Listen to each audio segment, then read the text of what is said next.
before I say anything else, let's listen to some intro music. This is the one y'all been following the production on. Then we're going to get into the music news, and there's been some just amazing things in rock and roll happen on December 12th. Historically, I'm going to run down some of those things. But without further ado, let's listen to this rough mix of some music. No vocals yet, but that's coming up this week. Here we go.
That's what I'm talking about.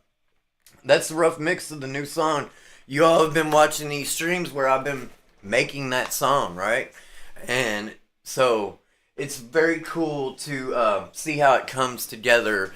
It feels like magic sometimes, you know, when that mix, when that stuff you've been tracking in here, and like maybe you've done it in different sections, or you know, you don't have a fully realized idea. You've just got some cool parts that you're putting together, and then like I was working out some problems on that this weekend. I had a gate hitting in a way that was causing like some pops, and I couldn't find out where it was in the track. And it really led me to make some interesting decisions. Like I muted a part uh, before I knew what was causing that, and it's something that I kept in that rough mix, and it's gonna stay in the song. Like you can hear some guitars drop out and other cleaner guitars come in for just a couple of bars, and it really adds a cool thing to the song. We're gonna talk about some of that stuff in a little while, but these YouTube shorts I've been doing when I'm doing the music news, and the stuff that happened historically, and some crazy shit happened historically on October 12th throughout the years, you all. And we're gonna talk about that in this live stream because it's just like crazy. October 12th, man. I guess if you go back, through the years, crazy shit, because rock and roll's crazy, happened always, because there's, 50s, you got people like Jerry Lee and Elvis and Chuck Berry, and it was crazy then in its own way. 60s, you got the Beatles, and then the change over to like psychedelic rock and Hendrix and Cream and the Stones. 70s, more of the Stones. You've got all Bad Company. The Beatles were calling it quits, and like so much shit happened. And then the 80s, totally different thing, but equally as crazy and cool. And then the 90s when alternative hit and rap really got kicking off. And like, there's so much history through music. It's like crazy shit is going to happen probably on all these days. But when I went back and looked on October 12th, it's really some crazy, crazy stuff happened. And we're going to talk about all that. If you dig that song in the beginning, if you like learning about music production, if you like hearing this music news, like we're going to talk about stuff that's went on this week, both good and sad, because, people pass away, and like the artists that I grew up listening to and love the most, they're getting up there now. So all too frequently we have to talk about those things if we're talking about music news. But if you like all this type of content, man, the shorts are doing really well on the music news type of shorts that I'm putting out. So subscribe to the channel, hit that like button, and if you're watching live, get in the chat. The chat will be shown on replays. If you're watching it later, leave me a comment. Tell me how you like to work in the studio. Tell me what your favorite bands are. Tell me how you like to listen to music. Do you still buy CDs, or do you buy vinyl, or do you just stream everything? My newest song just came out a couple weeks ago, about 3 weeks ago. It's called Reckless Abandon. My artist name is Thirsty Deer. So if you go on any of the streaming platforms, Apple Music, Spotify, YouTube Music, look up these songs: Thirsty Deer, Reckless Abandon, Thirsty Deer, Zoo, Thirsty Deer, Pixel Palm Reader, Thirsty Deer, Streets in the Dark. I've got about 11 songs up, and that's this one that you heard just a minute ago that I played a little bit. Like, that's how off the hip this shit is that I'm doing. Like, I had the guitar plugged in. I've got a digital chain going. I've also got real amps here, but it was just there. And because I was working on some music earlier, just playing, and I had that song playing, and I've been working out some lead lines and stuff, and I know my music, so I was like, let me pick it up and just throw in some lead licks while this shit's playing. We try and keep it really spontaneous because that's what makes good YouTube. So this is your home for rock and roll on YouTube, the Thirsty Deer Studio. It's October 12th in the Lord's year 2025, and let's get into the music news, shall we? Okay, so I've got notes here. I didn't rehearse. I was just getting my son to bed before this, and like I said, we're very spontaneous here. So just this week, No Doubt, a great band from the 90s, from the Orange County. I like the stuff that Gwen Stefani did with Sublime. Like seeing those kind of videos because they're local and, doing their thing together, Gwen and Bradley Noel, and those are cool videos. But No Doubt announced, and I don't think they've played together in quite a while, not publicly anyway, announced dates at the Sphere in Vegas, a residency, or probably short residency, set of gigs at the Sphere for 2026. So that's very interesting. Gwen had her own solo thing after No Doubt, and it feels like that's where it's been at. We didn't know if No Doubt was ever going to get back together, I guess. And so they're doing it at the Sphere, which a lot of people are doing, and it's really cool. On the guitar side of things with the Sphere, most artists, even like U2, started using the UA amp sims. Like Edge was using I think the Woodrow amp sim. Now they have them in plugins too, but just the amps in a box, the Woodrow, which is like a Tweed, like Tweed Deluxe or Tweed Twin, and probably I think the Ruby too, which is their version of a Vox AC30. The Ruby, like Top Boost AC30, and it's cool. Like, I think something's lost when you see shows and you hear digital. I know just like modern production with not as much amps on stage. Even when I've seen artists, like I didn't know what they were going through, but I didn't see any amps on stage.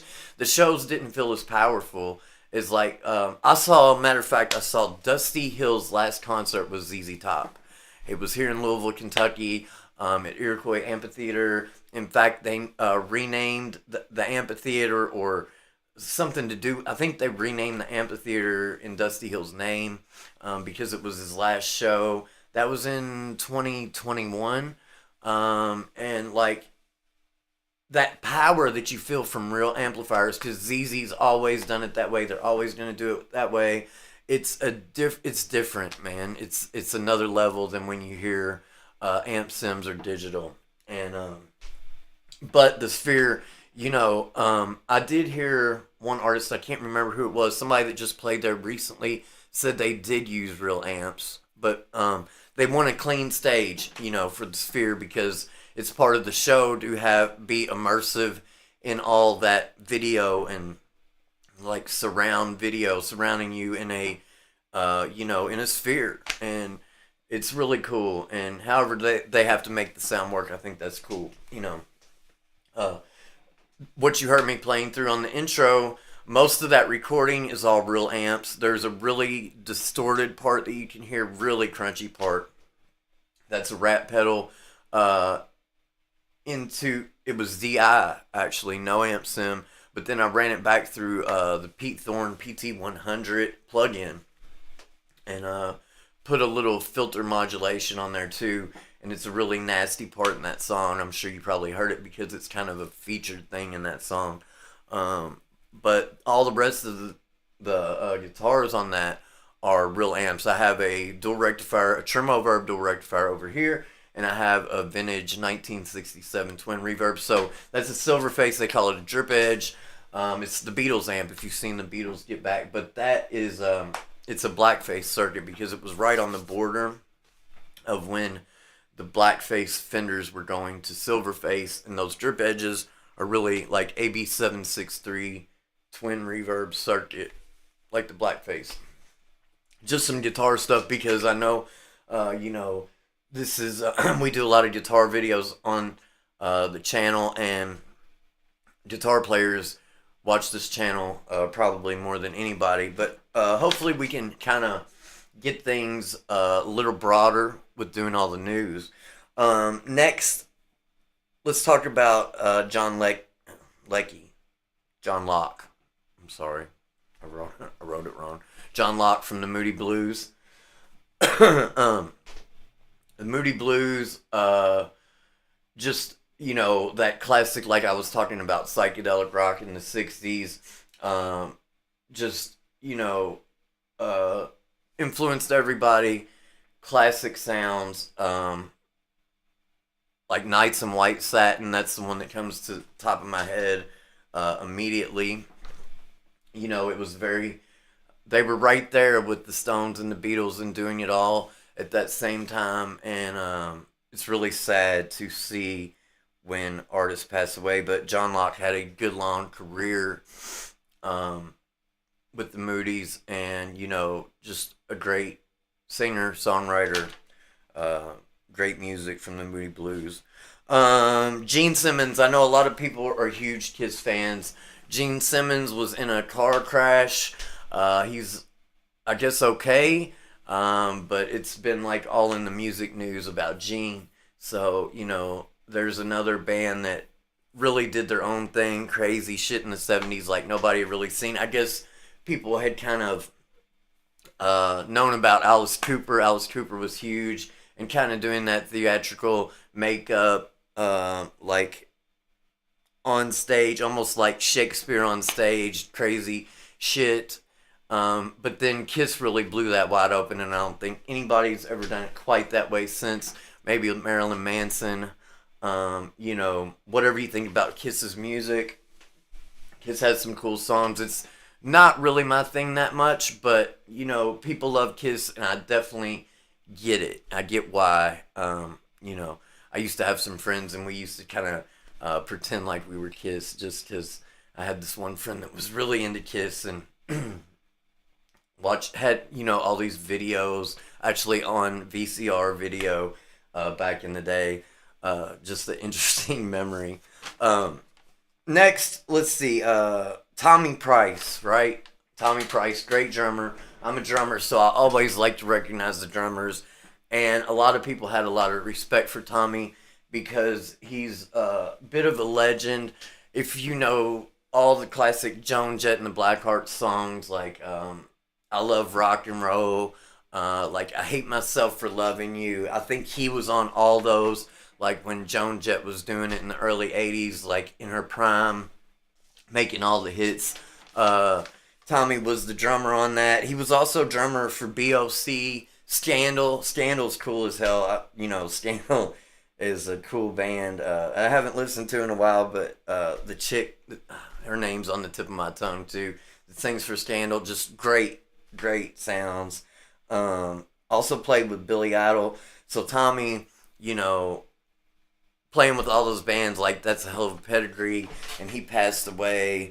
It's really, it sucks to have to read all these deaths, man, but because it's all from the greatest music that I love the most.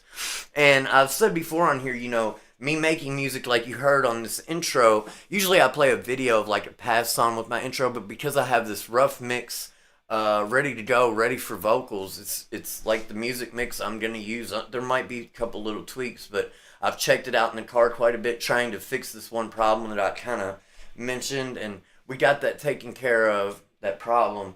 But I had to take it out to the car a few times and listen also on earbuds, just get things straightened out, because some things, like maybe you won't hear them on your monitors, but you hear it in the car, or maybe you won't hear it on earbuds, but you hear different things, different places. So I have this routine of, like, when I'm tracking, I'm on my headphones. When I start to mix, I go over to the monitors. And then when it's getting down to like final rough mix time for the music, because I like to get the music right before the vocals go on, or pretty close. You always have to do some little tweaks once you start messing with vocals. But then I start checking it in the car, and like when I'm at work, I'll have my earbuds in and check it that way as well. And you hear different things, different places, and hopefully your monitors translate pretty well. But like, it was this little thing that I couldn't hear with my monitors, how this gate was hitting and causing a little bit of, like poppy distortion. And I had to fix that, and it took me a while to find it. It took me a few trips to the car and back, right? So let's start, because I said in the beginning, some crazy shit happened in the world of music on October 12th. And man, did it ever, right? So let's start off let's like dip our toe in and work our way through some of this stuff that happened in rock throughout the years. Starting in 1955, Chrysler unveiled a new thing that they were going to put in their cars, a hi-fi record player. So in the 1956 models, before that, in 1955, Chrysler unveiled and showed, I think at some car show, that they were going to be putting record players in some of their models of cars, so it was an option that you could get in some Chryslers. And I thought that was a really cool thing, to talk about on here.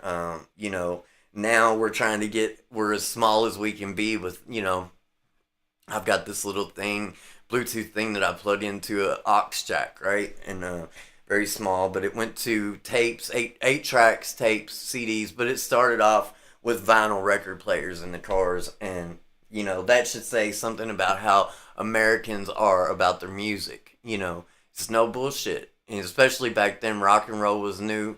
You had Elvis, Little Richard, Chuck Berry, all these people, and people wanted to hear their music. So it's a really cool thing. So that was 1955 for the 56 models of Chrysler. Then the next year, in 1957, that's our another piece of music history. In 1957, Little Richard renounced rock and roll at a concert in Australia, and he wasn't bullshitting because he stayed off the rock tip until 1962 when he came back. But he gave up the rock and roll, became a preacher, gave his life to God. Little Richard, crazy ass Little Richard, cool ass Little Richard that really invented rock and roll. With him, a few people had their little influences in that mix, but Little Richard was definitely one of the ones, probably the biggest one that invented rock and roll. And in 1957, one night in Australia, he told the crowd, "I'm done with rock and roll, and if you want to live for God, you can't also be a rock and roller." And he didn't do rock and roll anymore in that flamboyant way. I don't think he did rock and roll anymore at all. He was doing gospel from that point until 1962. So, if I haven't mentioned, I like to say this a little bit, do the housekeeping throughout the live stream a little bit, because I've been doing a lot of these live streams, basically 3 a week, and I had 1 week where I was on a lot of overtime at work, and I only put out 2 that week, but we try and be pretty consistent with these things. Also work on music. You've seen me do a lot of this music production stuff in the live stream, like that song you heard in the beginning, the rough mix. We've been building that from a very, like, when you first heard it, it was just some guitars. Now listen to it. It's a song in need of a vocal. So it's coming. The vocal's coming. But hit that like button. If you're watching live, get in the chat. It'll be on the chat replay if you want to go back later. If you do catch it later, get in the comments. Tell me what music means to you. Tell me how you work in the studio if you have one. Tell me how you like to listen to music. Tell me if you've heard my music on the streaming services. Thirsty Deer. Any of the songs that you see for Thirsty Deer. Zoo. Why are my songs not coming out right? Streets in the Dark. Didn't Get No Sleep. Pixel Palm Reader. The Way You Move, all these songs. Go listen to them. Thirsty Deer. Tell me what you think about them in the comments later. If you're in the chat or if you're watching live, don't leave to go listen to my music. Stay here. Leave me a comment. Talk to me. I'll answer any questions you have about anything, not just music. So talk to me and we'll shoot the shit on the live stream. Get in the chat. Okay, more. Let's do some more rock history, because I think it's cool when people are I think digging it too, like the music news and rock history. So the next little piece of rock history we have is from 1965. This is a great one because it's one of my favorite Beatles songs. And this evening in 1965, the Beatles were in Abbey Road studio. It's John, Paul, George, Ringo, and they had a sitar, and they recorded Norwegian Wood on this date in 1965 off the Rubber Soul album. I think it's Rubber Soul, not Revolver. I'm pretty sure it's Rubber Soul. Great song, man. I think it's probably the first time we heard the sitar in a pop modern rock production. The Stones, shortly after, Brian Jones played the sitar on Paint It Black, which is a totally different application for the sitar. George was very influenced by Ravi Shankar and, really tried to play, it seems like, more traditional sitar. Brian Jones, I think, just grabbed it and looked at it more like a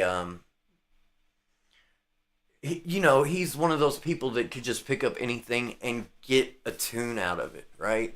He probably looked at it more like playing lead guitar, and getting those sympathetic notes to ring. But I think we need more sitar on modern productions. If I had one here, I would put it on some shit. I'd love to get one of those electric sitars.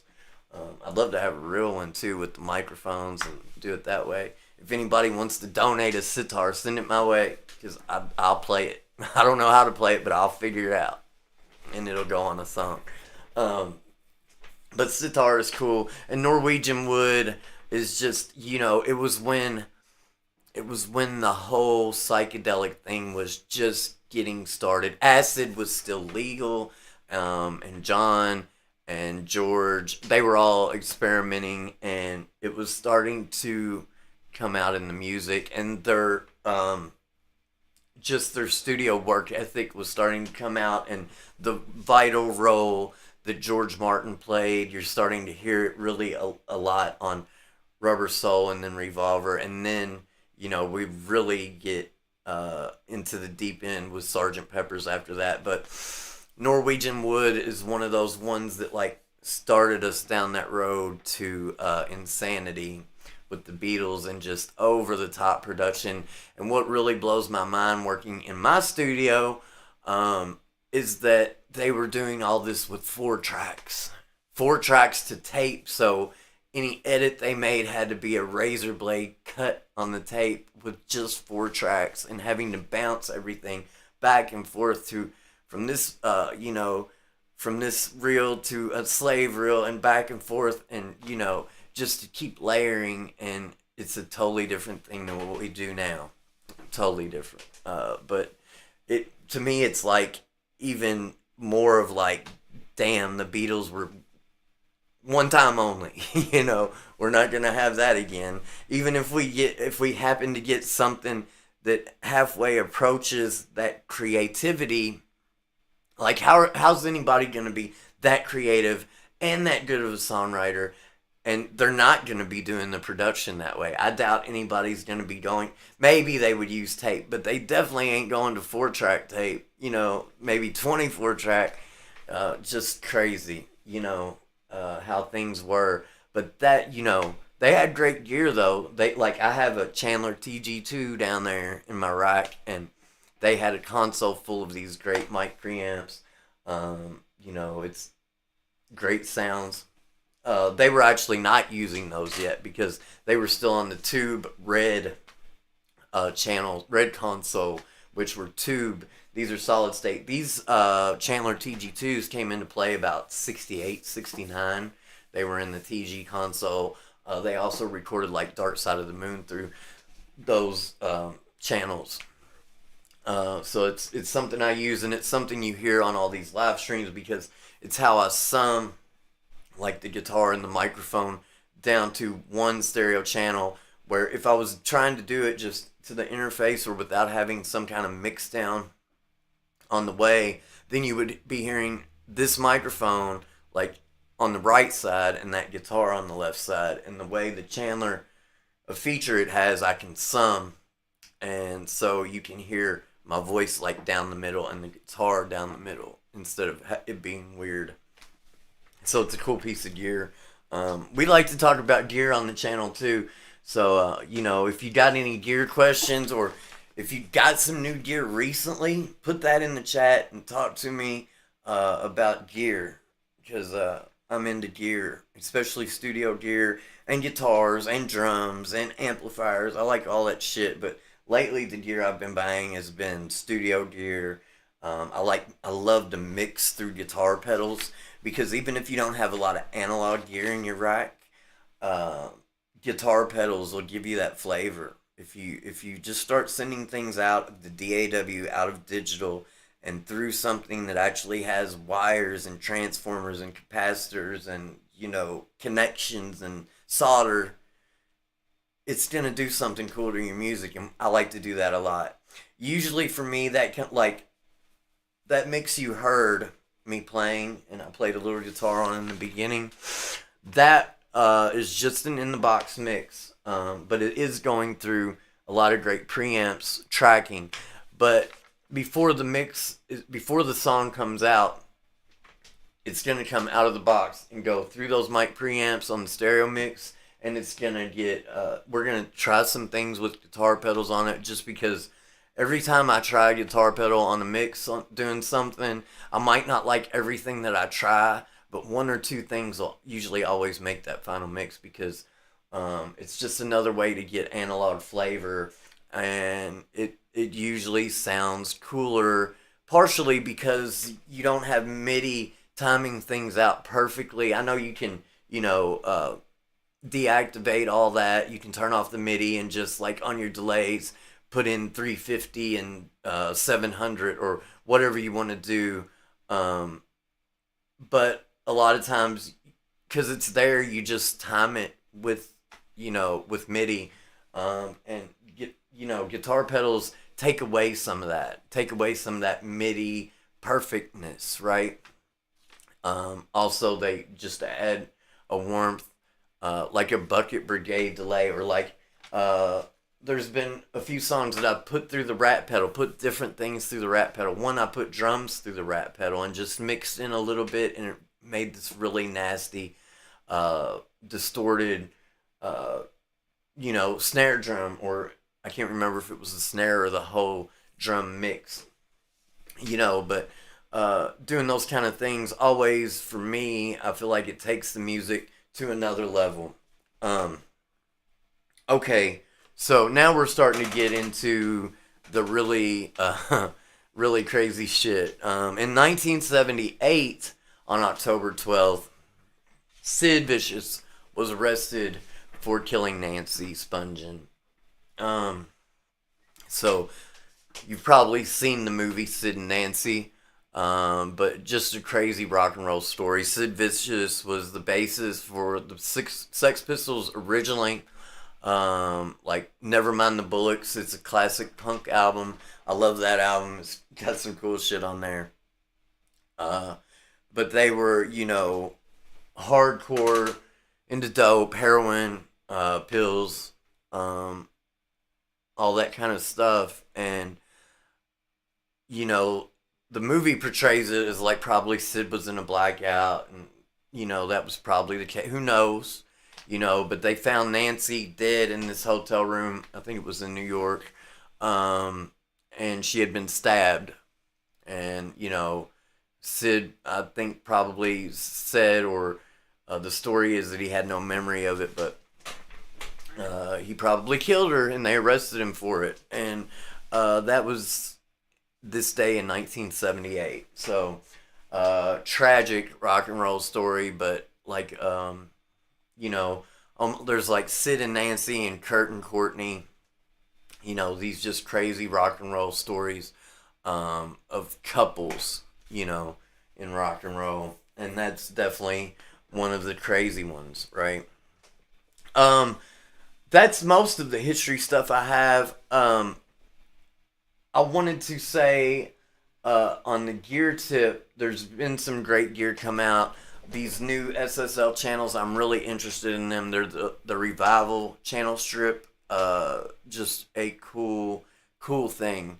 Like a vintage SSL channel, like the G series consoles or the E series consoles. I think they're kind of basing this more on the E or the G. Not a whole lot of difference there, but the B series had a lot more transformers in line and stuff like that. But like Bob Clearmountain works on the G, so what you get in these channel strips is mic preamp. Then you on classic consoles you got a compressor and EQ on every channel, which was like amazing. And these compressors and EQs made rock and roll sound different when they from the time they came out in the late 70s with the B series consoles all the way through the 80s, 90s, all the way till right now. Music has a different sound because of SSL. Not everybody uses SSL, but it's a big part of rock and roll for a lot of people. There's a SSL bus compressor that pretty much all my music goes through, and sometimes the drums will go through it too. uh, just very punchy sound, and you can get really surgical with the EQs, which you hadn't really been able to do in that way as much before or as easy. You can get a really small Q on those EQs and do like a razor blade cut or like almost like an all pass filter, and get these, insane sounds and really punchy sounds. And like, it's a big part of the way these huge cannon shot drum tom fills started being a thing. Gated reverbs, if you think about like Bruce Springsteen, Born in the USA, that huge reverb on the snare, that was Bob Clearmountain doing that reverb. And I heard Bob Clearmountain say in an interview that he didn't really want to do that thing anymore because Bruce wanted it. He had heard it on something else Clearmountain did and really wanted it on everything on that album, I think. And Bob didn't really want to do it, didn't want to wear it out like that. But he did it because if Bruce asked for it, you do it. He's a Bruce, right? And all that stuff come from SSL. And now SSL, they had EQs out in 500 series. They've been doing some mic preamps like a quad and an 8-channel mic preamp, but just individual mic preamps, no EQ or compressors. And they've done different things with compression, like the Bus Plus, which is a really cool bus compressor with like dynamic EQ in it, based on their stereo bus compressor. I think they even have mono compressors. I use the bus compressors in the DAW, but I really like the mono compressors just on my channels for some things because it's all right there in one channel strip. You got the EQ, the compression. And the compression is really a cool kind of compression. It's that VCA compression. Can be very transparent, but also can get pretty gritty and gnarly too if you use it right. And so all that's in there. And on these channel strips, they also have a de-esser. So it's like having one of the big long channel strips from an SSL console.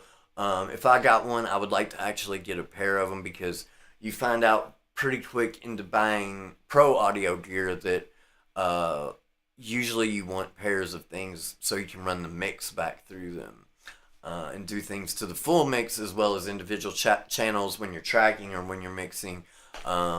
Like, I think most of my gear gets used in the biggest way on tracking because I'm always going through the good mic preamps, the 1073 and those channelers.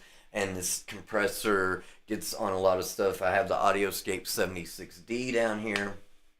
And like you're hearing all that right now. Like this microphone is going into my 1073 from BAE and then going into the Audioscape 76D to just make things even so I'm not blowing out your ears. I'm staying pretty flat.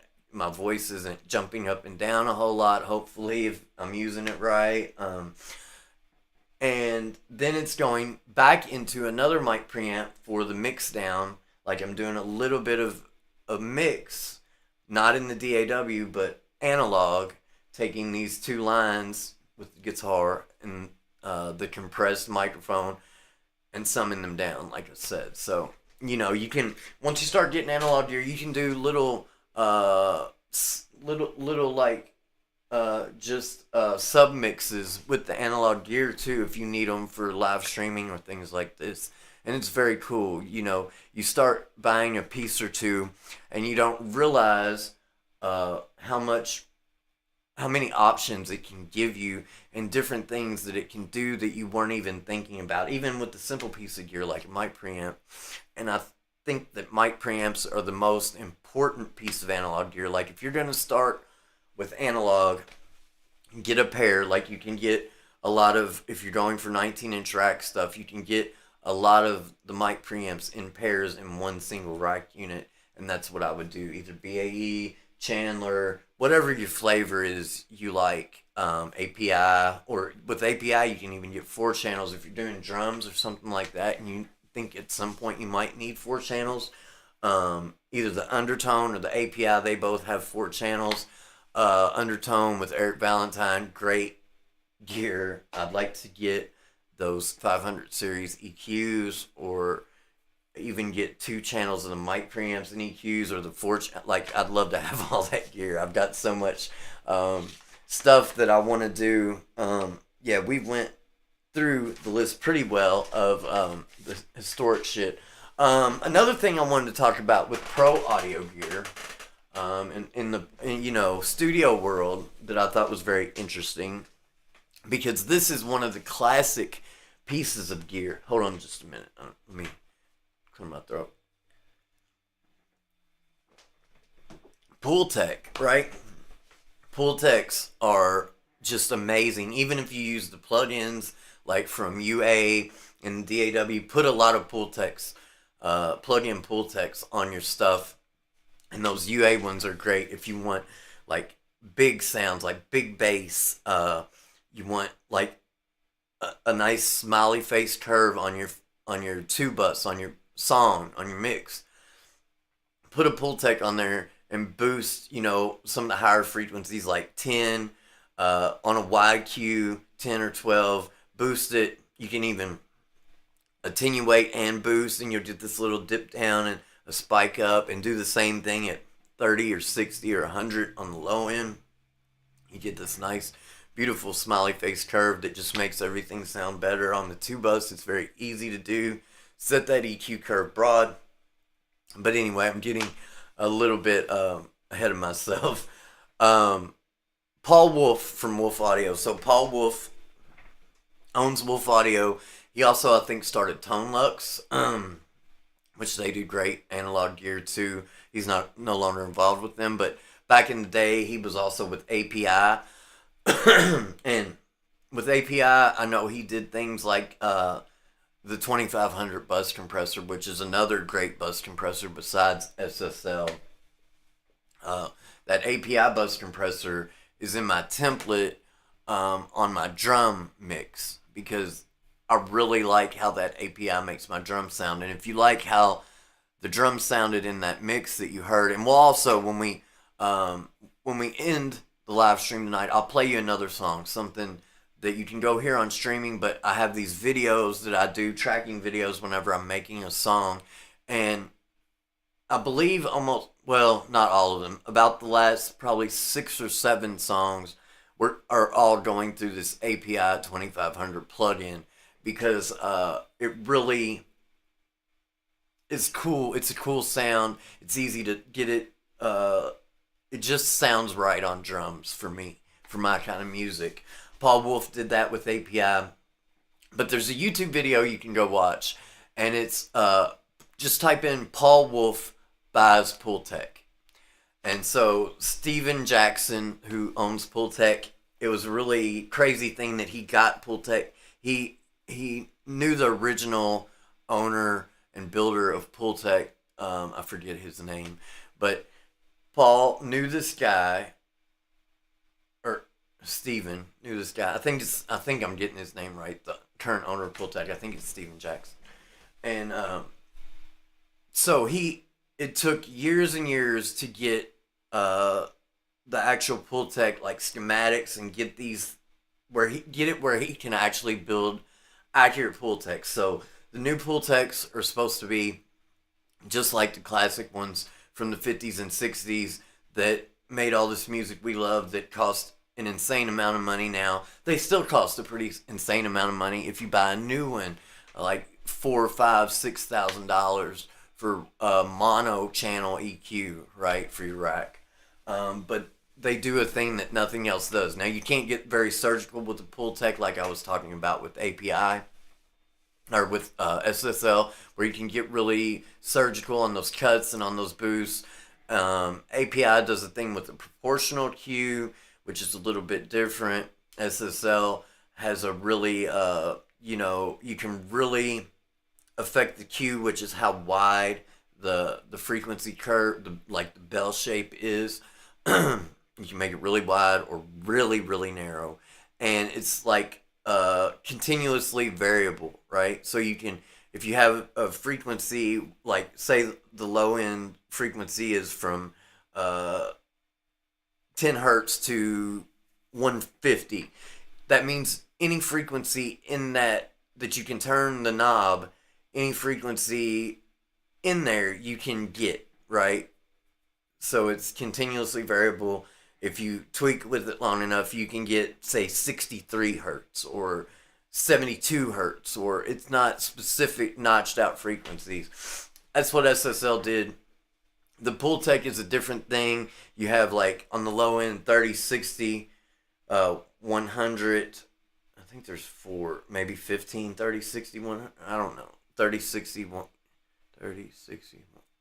Yeah, there's 3 or 4 frequencies on the low end. And then on the other band, you have like 3, 5, 7, 8, 10, 12. So you don't have near as many bands, but it's just, it was the first EQ. It's a tube EQ. There's tubes in this thing, you know, several tubes in each, or at least 2 or 3 in each Pultec, and that's per mono channel, right? So it, even if you just turn a Pultec on, pass signal through it, and don't do any EQing, as long as you have it on and the signal going through it, it's going to make the shit sound better. So it's just a cool, legendary box. One of the pieces of analog gear. And you can go watch the video of Paul Wolf buying this from Steven Jackson. I think that's his name.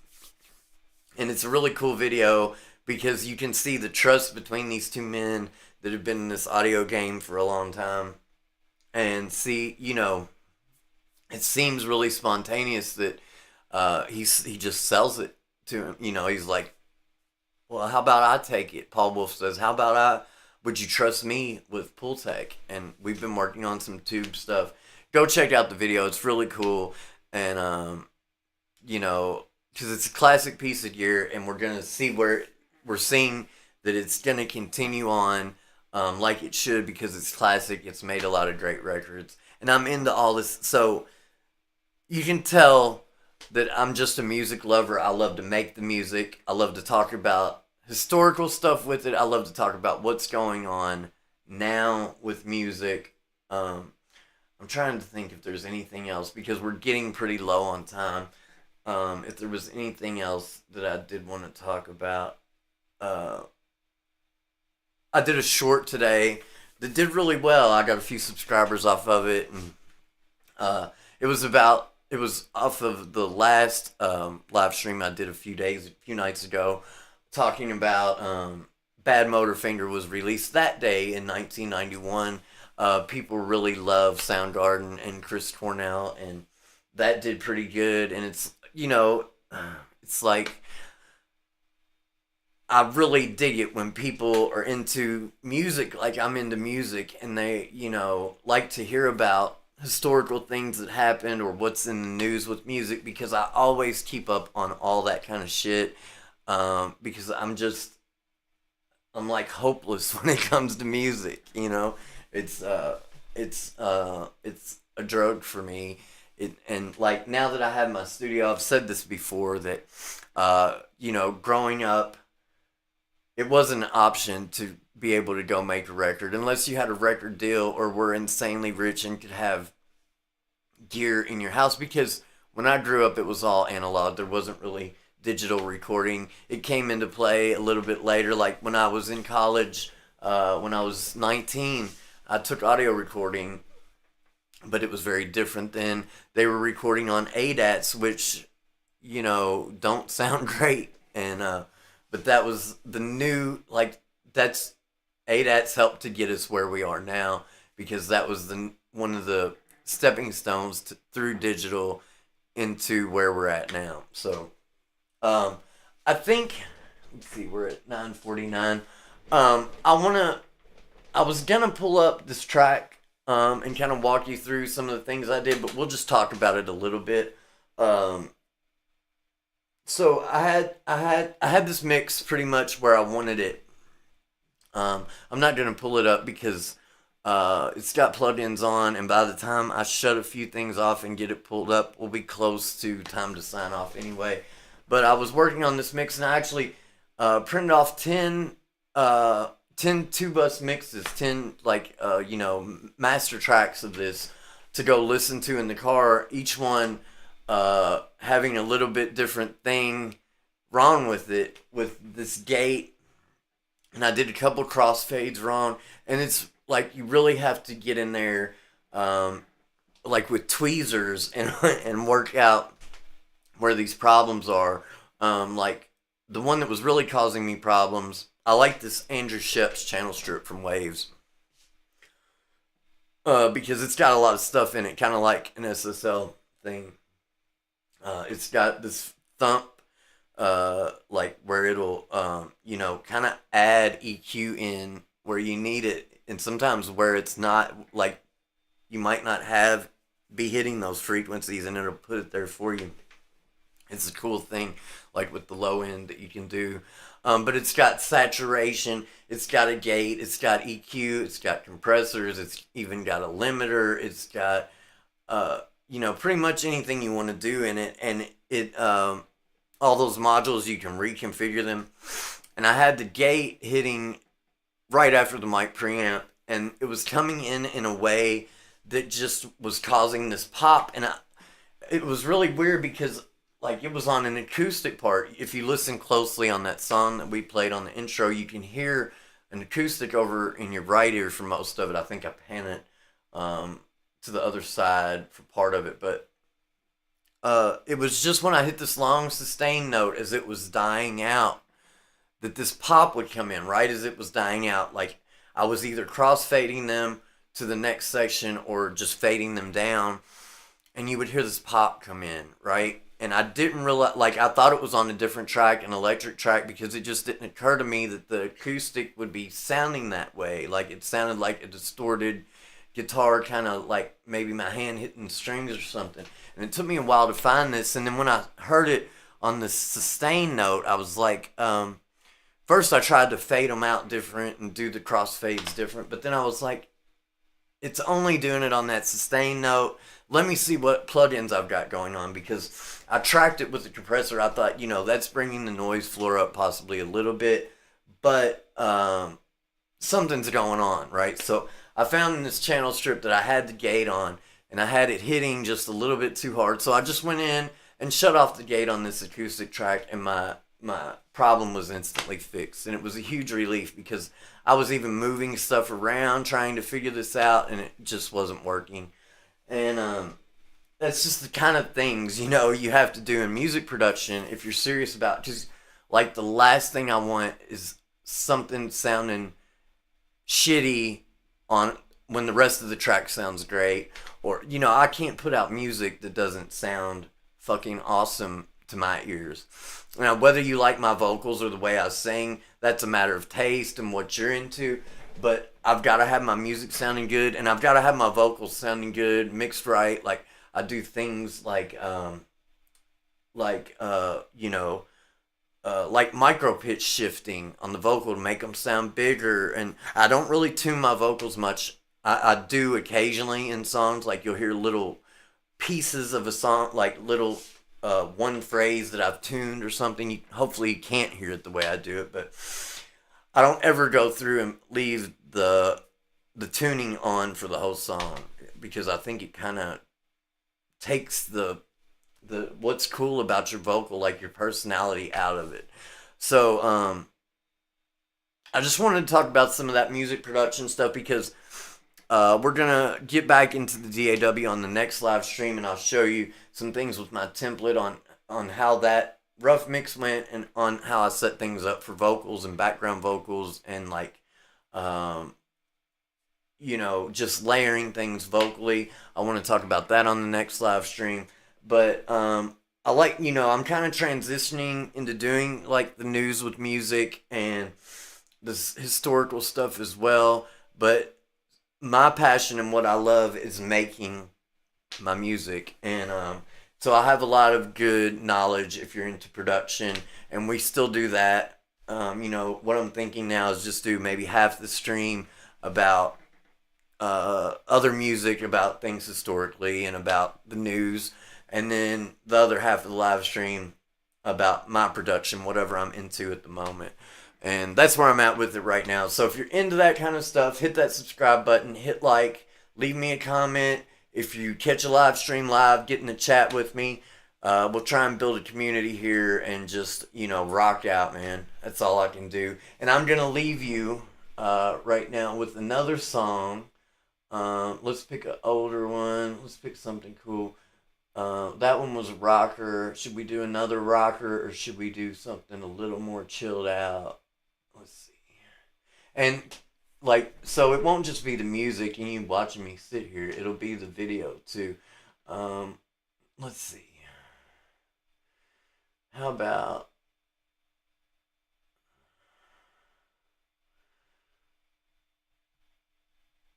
how about let's do this one. And I'm gonna sign off. Good night, everybody. Hope you have a good week. We'll be back with another live stream in a couple days. Probably do one on either Tuesday or Wednesday. So come on over to the channel. If you catch this later, leave a comment and hit subscribe. And I haven't stopped working on long form videos, but while I'm getting all this streaming worked out, they've kind of taken a back seat. But I've got some ideas for long form videos, and I still love to do those as well. This is called Streets in the Dark. Go stream this. Thirsty Deer Streets in the Dark. Here you go.